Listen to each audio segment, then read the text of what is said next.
this is Jamni Pujari and I'm back again with another video of this series where we're gonna make a simple enable disable button.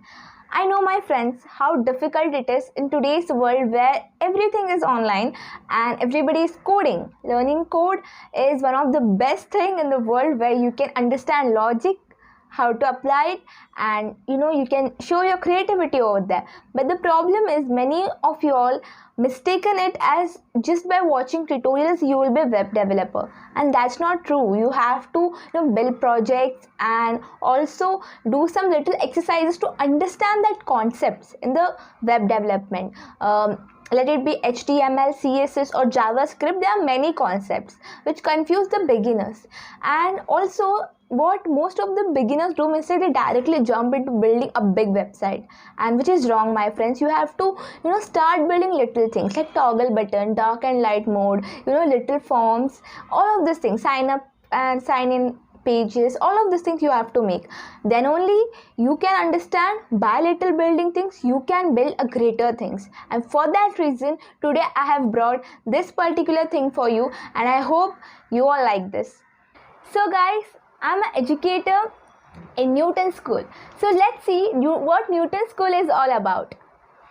So my friends, Newton School is a platform which prepares you for career in tech. They have variety of courses which help professional working people and also for the people from non-tech background.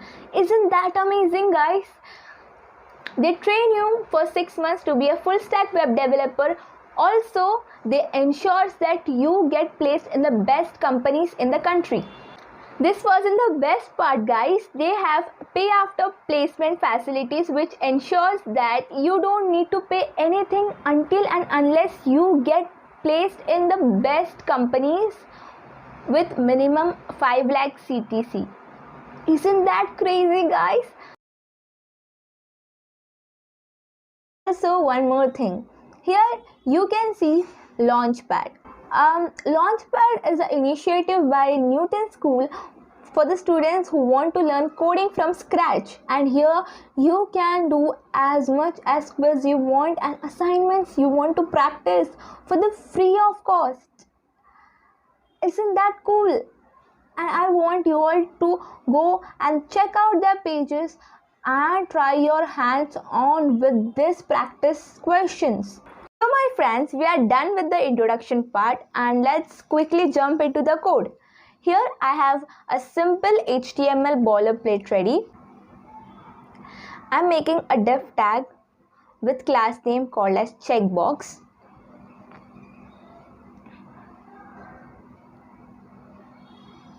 Then I'm making input tag whose type is also a checkbox.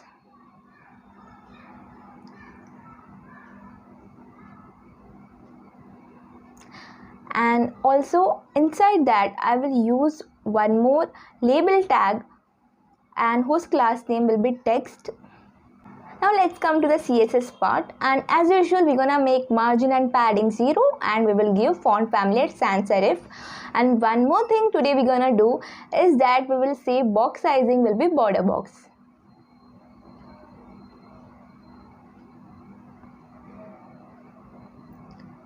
Now my friends, to position anything in the center, here is one trick which I'm going to share with you all, that if I want to put that disable and the checkbox entirely in the middle, you can use this hack. I have targeted my HTML and body and I said that display should be grid and height should be 100% and place items center. Now you can see that the whole thing is on the center. Isn't that amazing, guys, that you can do this with this little tricks? Otherwise I have seen many people who struggle really hard to center the items. Next we will target our checkbox. Now you will see that the disable has gone like to the very end, and we don't want that. We want a little space between the end part and disable, so we will give it a little padding of 20 pixels. And Now we have to make our checkbox little bigger and also remove its default styling, and for that we're gonna target it, and to make it bigger we will give it height and width and also color. And to remove its default stylings we will say WebKit appearance to be none.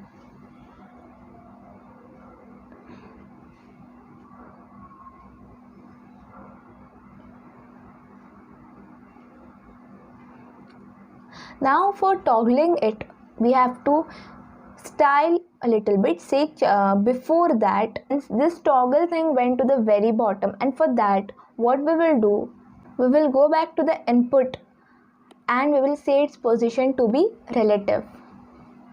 Now I will see that how it has adjusted properly in its space, and yellow doesn't suit it, especially when it is disabled. We have to show it as without color, so it looks like it is disabled, and for that reason I'm going to use this linear gradient of little grayish white colors so that it looks like it's disabled. We have also given it a border radius to look like a little ball thing, and when we will toggle it, when we click on it, it should go to this right side, right? When it will go to the right side, how it should appear as, okay, since it is a checkbox, what we will say that whenever it is checked it should go to the right side, since it is a toggle, right? So when you will click on it, it should go to the right side and the text over there should show as enabled. So for that we are saying whenever the input will be checked, its left should be 50 px. And for smooth transition we will give it transition in the input. Now we have to style our text. Since we are saying that whenever the input is checked, its color should change, and there should be also a transition, smooth transition. And after that we will style our font. After that we will style our text.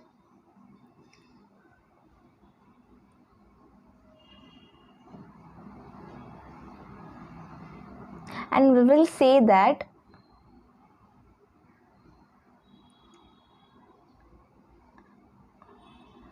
before it should be disabled and its color should be little grayish, and after it's checked its content should be enabled. So my friends, we are ready with this enable and disable, and here is how it looks. Isn't it cool? I found it really cool. Let me know in the comments if you like this video, and also share it with your friends. It might help them. And if you have any doubt, kindly let me know in the comments. Good evening, guys.